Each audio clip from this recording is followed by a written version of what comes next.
नमस्कार मेरे प्यारे बच्चों, आप सभी का स्वागत है आरएम साइंस एकेडमी में। और आज हम देखेंगे टॉप 30 प्रश्न फिजिक्स के, है ना। ये प्रश्न क्या है, ये सभी पेपरों में आए हुए प्रश्न, चुनिंदा क्वेश्चन निकाले हैं आपके लिए। चलिए ज्यादा टाइम वेस्ट नहीं करते हैं, क्वेश्चनों की शुरुआत करते हैं। और आने वाले एग्जामों में भी ये आएंगे प्रश्न। देखिए पहला क्वेश्चन है, द्रव्यमान और वेग का गुणनफल क्या कहलाता है। ऑप्शन ए संवेग, ऑप्शन बी दाब, ऑप्शन सी बल, डी उच्छेद। देखिए द्रव्यमान और वेग क्या कहलाता है, ये कहलाता है संवेग। देखिए संवेग क्या होता है, P बराबर होता है m गुणा v। संवेग होता है द्रव्यमान इंटू वेग, तो इसका सही ऑप्शन हो जाएगा संवेग।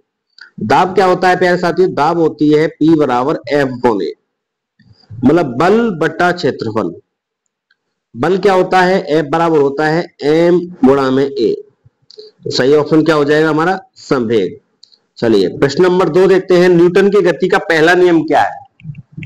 सभी जानते हैं न्यूटन की गति का पहला नियम क्या है, जड़त्व का नियम है।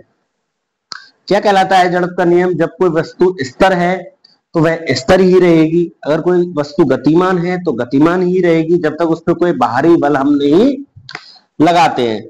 इसको क्या बोलते हैं, जड़त्व का नियम। तो न्यूटन गति का पहला नियम क्या है, जड़त्व का। दूसरा कोणीय संवेग का। तीसरा क्रिया प्रतिक्रिया का नियम। ठीक है, आगे विस्तृत बताएंगे। चलिए अगला है, द्रव्यमान तथा त्वरण का गुणनफल क्या कहलाता है। देखिए ऑप्शन है वेग, बल, दाब, डी शक्ति। देखो इसका सही ऑप्शन हो जाएगा बल। कैसे, बल हो जाता है F बराबर m गुणा A, मतलब द्रव्यमान इंटू त्वरण बल। चलिए अगला देखते हैं, पारसिक इकाई है। देखिए पारसिक जो इकाई होती है वो होती है दूरी की। एक पारसेक होता है, पारसेक दूरी की इकाई होती है जो 3.08 गुणा में 10⁻16, ये है पारसेक।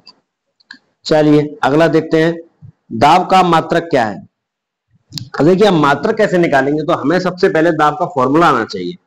फॉर्मूला कैसे आता है दाब का, दाब बराबर होता है P बराबर होता है बल बटा क्षेत्रफल। इतनी बात समझ में आई। चलिए बल क्या होता है, बल का मात्रक तो हमें पता है सर, न्यूटन। ठीक है सर, न्यूटन। अब क्षेत्रफल, क्षेत्रफल क्या होता है, क्षेत्रफल किसी भी चीज का निकालते हैं तो होता है लंबाई गुणा चौड़ाई। ये मैं आपको, आप भूल जाओ पेपर में निकालते कैसे हैं, याद नहीं रहे, उसके लिए बता रहा हूं। देखो फॉर्मूले कैसे निकालते हैं, तो लंबाई गुणा चौड़ाई, दोनों ही क्या होती है मीटर में। ये चीज भी मीटर में और ये चीज भी मीटर में, तो मीटर मीटर हो गया मीटर का स्क्वायर। तो ये आ जाएगा इसके नीचे न्यूटन पर मीटर स्क्वायर। ऑप्शन नंबर 8 ठीक है, दाब का मात्रक। चलिए अगला देखते हैं, निम्नलिखित में से कौन सा एक ऊर्जा का मात्रक नहीं है, है ना। एनडीए 2020 में आया हुआ है, ऊर्जा का कौन सा मात्रक नहीं है। तो देखो जूल होता है, वाट घंटे होता है ऊर्जा का, न्यूटन मीटर नहीं होता है। अश्व शक्ति होती है, 1 हॉर्स पावर कितना होता है, 746 वॉट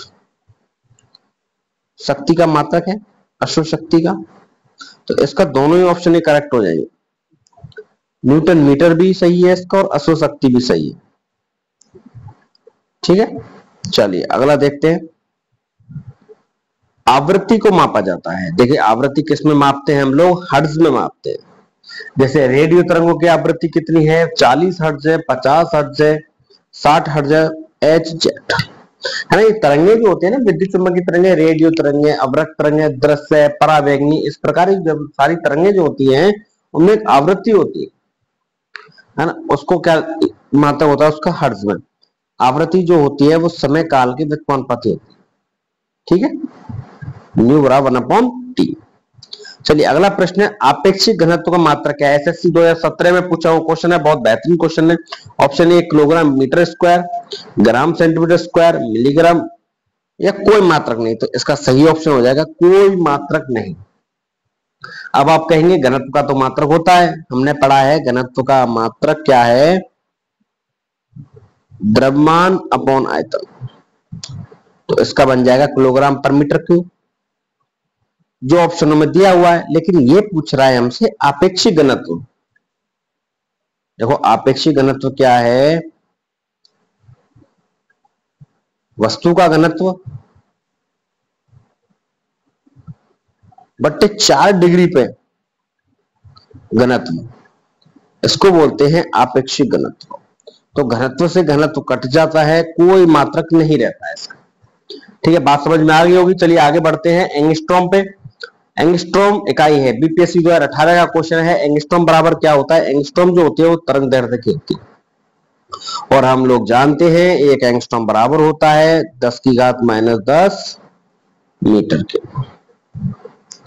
चलिए अगला देखते हैं, प्रकाश वर्ष किसके मापने की इकाई है? देखो प्रकाश वर्ष जो होता है, एक प्रकाश वर्ष होता है 9.46 गुणा 10⁻15 प्लस का 15 मीटर में। तो ये क्या मापता है? दूरी। सही ऑप्शन हो जाए। अत्यधिक दीर्घ दूरी को मापने के लिए प्रकाश वर्ष का काम में लिया जाता है। चलिए अगला क्वेश्चन है, निम्न में से कौन सी अदिश राशि है? अदिश राशि वह राशि होती है जिसका परिमाण होता है, दिशा नहीं होती है, या हम कह दें जिसके आगे बा लगा हुआ है वो सभी सदिश राशि है। जैसे बल के आगे बा है, सदिश राशि है। वेग सदिश राशि है, त्वरण सदिश राशि है। दाब एक अदिश राशि होती है ना। दाब कभी ये नहीं कहेंगे 4 मीटर मैंने पूर्व की ओर दाब लगाया। ठीक है, चलिए सदिश मात्रक नहीं है। अब कौन कौन से इसमें सदिश हैं? देखो आवेग मैंने वाह बताया था, आवेग, बलागुण, विस्थापन। गति नहीं होती है ना, गति कोई चीज ही नहीं है पहली बात। तो चाल होगा, कोई राशि दी होगी है ना। गति कोई ऑप्शन ही नहीं है, फिर भी ये अदिश राशि होगी कहें तो। ठीक है, सदिश पूछा है इन्होंने। चलिए बल की एसआई यूनिट क्या है? केल्विन होता है हमारा ताप की, न्यूटन हो जाएगी बल की, इसका सही ऑप्शन होगा बी। और आगे देख लेते हैं और कौन ऑप्शन दिए? पास्कल हमने बताया था अभी दाब की होती है, और वोल्ट हमने बताया था सर वोल्ट होती है विभव की। चलेगा अगला बढ़ते हैं 14वें नंबर क्वेश्चन पर। त्वरण का मात्रक क्या है? एसएससी 2017 का प्रश्न, और सभी लोग जानते हैं त्वरण होता है हमारा वेग में परिवर्तन बट्टा समय, हो जाएगा मीटर पर सेकंड स्क्वायर, ऑप्शन सी। चलिए अगला है, विद्युत शक्ति की इकाई क्या है? शक्ति की इकाई होती है वाट, क्योंकि एम्पियर धारा की है, वोल्ट विभव की हो गई, कूलम आवेश की हो जाती है, बचा हम पे क्या? वाट, तो वाट की होगी विद्युत शक्ति। चलिए क्वेश्चन नंबर 16, किसी पदार्थ की प्रतिरोधकता मतलब रो किस प्रकार यूनिट में व्यक्त किया जा सकता है? देखिए रो की क्या यूनिट होगी? सीडीएस 2020 का प्रश्न। ओम, ओम सेमी, ओम पर सेमी, या ओम सेमी स्क्वायर है ना, इसके ऊपर स्क्वायर लगा लीजिए, इसके ऊपर स्क्वायर था। चलिए कैसे निकालते हैं? आर बराबर होता है रो एल अपॉन ए। देखिए रो जो है यही प्रतिरोधकता है, आर प्रतिरोध होता था, प्रतिरोध की तो होती है ओम गुणा ए अपॉन एल। ये हमने वज्र गुणा कर लिया है, प्रतिरोधकता की निकालनी है। तो एल की होती है मीटर और क्षेत्रफल की होती है मीटर स्क्वायर। तो 1 मीटर से 1 मीटर कट जाएगा, बचा क्या? ओम मीटर,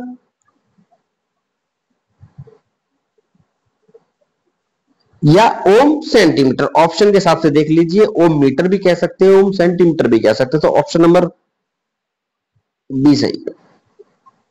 ठीक है, ये गलत हो गया है, बी और सी। ऑप्शन नंबर ओम और सेमी हो जाएगा। चलिए अगला प्रश्न देखते हैं, रॉकेट के सिद्धांत पे कार्य करता है? रॉकेट जो करता है न्यूटन के तृतीय नियम पे कार्य करता है। ठीक है, अगला प्रश्न देखते हैं, प्रश्न नंबर 18, 1 नैनोमीटर का मान कितना होता है? सीडीएस 2018 का प्रश्न। 10⁻⁷ मीटर, 10 मीटर, 10 सेंटीमीटर, 10⁻⁹ मीटर। देखिए 1 नैनोमीटर होता है, सभी लोग याद रखेंगे 10⁻⁹ मीटर। Option number D. अगला प्रश्न है कार्य की विमा बराबर होगी। देखिए कार्य की विमा जो होती है W बराबर होता है F/D। अब विमा याद तो है नहीं आपको, विमा का टॉपिक देखिए, जिस लोगों को विमा निकालना नहीं आता है वो विमा की हमारी वीडियो देख ले, फिजिक्स ऑल रेलवे एग्जाम्स की वीडियो पड़ी हुई है प्लेलिस्ट में जाके, उसमें आप विमा देखें, विमा कैसे निकालते हैं। और मैं अभी आपको रैंडमली बता दे रहा हूं, देखो बल जो होता है, बल की विमा होती है ML/T-2, विस्थापन होता है L, तो इसकी हो जाएगी ML/T-2, और यही विमा हमारी ऊर्जा की होती है। कार्य की और ऊर्जा की विमा सेम रहती है, ML/T-2, ऑप्शन नंबर बी। चलिए अगला है समय के साथ विस्थापन में परिवर्तन की दर को क्या कहा जाता है। पता है सर, त्वरण बराबर होता है हमारा वेग में परिवर्तन बट्टा समय, पर भाई साहब ने तो विस्थापन पूछा है साथियों, तो विस्थापन हो जाएगा वेग में परिवर्तन के समय, ऑप्शन नंबर 4। वेग बराबर होता है विस्थापन बट्टा समय। ठीक है साथियों, बड़ा मजा आ रहा होगा वीडियो देखने में। जो वीडियो पे नहीं है वो लोग सब्सक्राइब कर ले चैनल को, है ना, ज्यादा से ज्यादा ग्रुपों में भेजें। मंदन क्या है, मंदन जो होता है वो ऋणात्मक त्वरण होता है। ये सारी चीजें मैंने आपके लिए ऑल रेलवे एग्जाम्स की फिजिक्स की क्लास में बताई हुई है। सारी मैकेनिज्म जो है, मंदन क्या है, चाल, वेग, त्वरण, उन सभी को, न्यूटन की गति के समीकरणों को, इनको समझाया गया है, इसको देखें। चलिए अगला है निम्नलिखित में से वायुमंडल में ओजोन परत की मोटाई नापने की इकाई क्या है। उत्तराखंड PCS का प्रश्न, और भी कई प्रश्नों में आए हैं, है ना, ये रेलवे के एग्जाम तो में कई बार आए हैं। चलिए देखते हैं ओजोन परत की मोटाई की नापने की इकाई क्या होती है, डॉप्सन यूनिट। ठीक है, एक होता है डेसिबल जो ध्वनि मापता है, ओजोन परत की मोटाई नापती है डॉप्सन। चलिएगा शक्ति का मात्रक बता दीजिए, शक्ति का मात्रक होता है सर वॉट। चलिए अगला प्रश्न है प्रकाश वर्ष इकाई है, हमने अभी देखा था। दूरी मापती है, तो दूरी की इकाई है प्रकाश वर्ष, ना कि प्रकाश की तीव्रता, है ना। प्रकाश से कंफ्यूज मत होना कि प्रकाश दिया हुआ है तो तीव्रता मापता है, यही आप मिस्टेक खा जाएंगे, कई बार प्रश्न आया हुआ है। दूरी की इकाई है। विद्युत धारा की इकाई है एम्पियर, वोल्ट, कूलाम और वाट। देखिए सही ऑप्शन हो जाएगा ऑप्शन नंबर ए, एम्पियर। बल का मात्रक, सर बल का तो अभी आपने फॉर्मूले में समझा दिया था, तो बल का मात्रक होता है न्यूटन। अब अगला प्रश्न है, देखो कुछ ना बोले तो हमसे पूछ रहा है एसआई मात्रक, और अगला नीचे प्रश्न एक और आया हुआ है, बल का सीजीएस मात्रक क्या है। देखिए एसआई मात्रक तो न्यूटन हो गया, लेकिन सीजीएस मात्रक होता है डायन। ठीक है साथियों, डायन। बल का सीजीएस मात्रक क्या होता है, डायन। जिस प्रकार क्या है, अपन वजन को ग्राम में, लंबाई सेंटीमीटर में और समय सेकंड में लेते हैं, उसी प्रकार से बल को डायन में लेते हैं सीजीएस पद्धति में। अगला प्रश्न है आवृत्ति मापी जाती है हर्ट्ज में, सेम रिपीट हो गया क्वेश्चन। श्यानता की इकाई क्या है, RRB 2000 का क्वेश्चन। श्यानता की इकाई होती है पॉइज। ठीक है, श्यानता क्या होती है, जब किसी द्रव को, जब कोई द्रव किसी सतह से घर्षण के विरुद्ध कार्य करता है, उसको बोलते हैं श्यानता। श्यानता क्या है, किसी चीज की गाढ़ापन को बताती है, वो चीज कितनी गाढ़ी है, उसको बोलते हैं पॉइज, इसकी इकाई है पॉइज। चलिए अंतिम प्रश्न, लेजर शब्द का क्या तात्पर्य है। देखिए 4 इसकी फुल फॉर्म लिखे हुए हैं, light amplification by stimulated emission of radiation. देखिए पहला ही ऑप्शन इसका सही है, इसकी फुल फॉर्म में आपको लिख दे रहा हूं, light amplification stimulated emission of radiation. चलिए इसी के साथ वीडियो समाप्त करते हैं। वीडियो अच्छी लगी तो वीडियो को लाइक, शेयर और सब्सक्राइब करना ना भूलें। इसी के साथ और भी आप कमेंट सेक्शन में बता दीजिए किस किस चीजों के आपके टॉप प्रश्न चाहिए, उसी पे हम वीडियो बना लेंगे। चलिए बहुत बहुत धन्यवाद।